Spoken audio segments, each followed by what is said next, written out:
filannoon qamadiitis waa takka waan rafoo qabdu qabdu. Kanaafuu qamadii filachuun keessan dirqama keessan. Maal jettan? Haala tokko tokko ka mul'atuutu jira. Sunis masjidoota muslimaa minbara isaanii bakka khutbaan irraa godhamu waa'ee duula filannaatiif oolchuu takkaa'uu paartii siyaasaa wahii filadhaa jedhanii masjida keessatti minbara irratti maayikii masjidaa fayyadamanii hawaasa muslimaa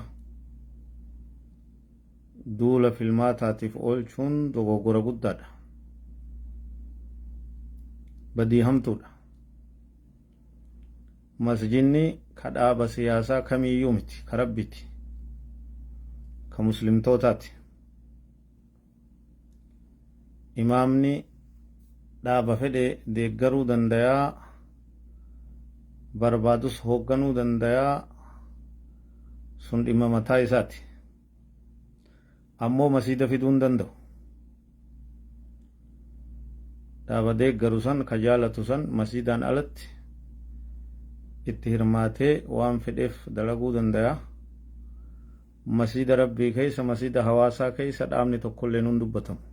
Badii guddaadha. Dogoggora hamaadha. Wallaalaan ta'uu, beekumsaan ta'uu. Namni akkasii sun, imaamni akkasii, khutbaa akkasii dhaaba siyaasaa ibaluu filadhaa jedhu dogoggora guddaadha. Sirreeffamni itti kennamuu qaba. Masjidni kanaa olii, masjidni kanarra qulqulluudha, masjidni kanarra guddaa. Dhaaba siyaasaarra guddaa. Kama fedhe haa ta'u. Kana akkasitti beeytanii dirree masjidaa bakka humnoonni siyaasaa itti taphatan godhuu hin hayyamnu. Hin hayyamamu kun. Dhoowwaadha. Tanaaf imaamonni akkasii, khaxiibonni akkasii dogoggora guddaa waan dalaydaniif akka sirrooytan waa'een tapha siyaasaa, waa'een tapha filannoo mooraa masjidaatiin ala akka ta'u gonkumaa achi keessa akkan seenne jajjabeessinee dhaamsa dabarsuu isin yaadachiisuu barbaanna. Namni dogoggorri akkasii irraa argame akkasirraa irra deebinee yaadachiifna. Akkasuma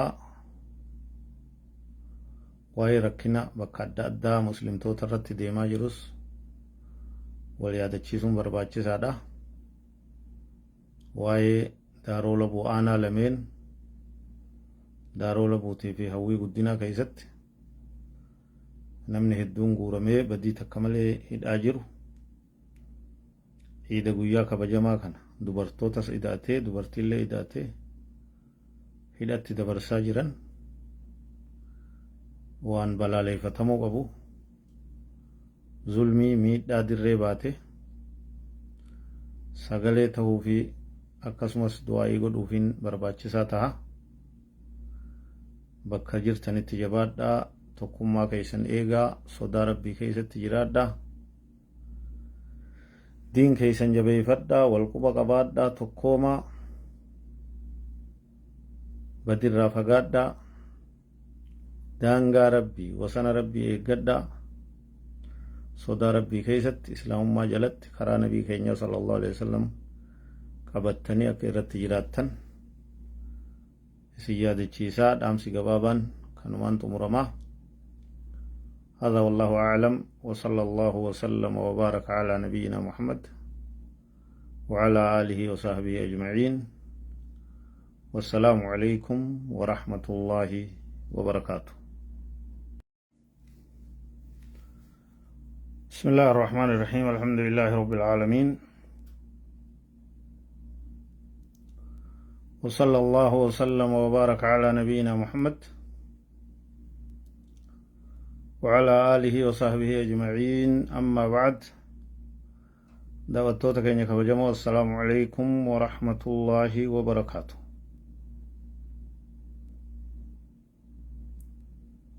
أمسي قبابا قمنو guyyaalee amma dabran kana keeysa ciidaa fi jum'aanillee wal qabatee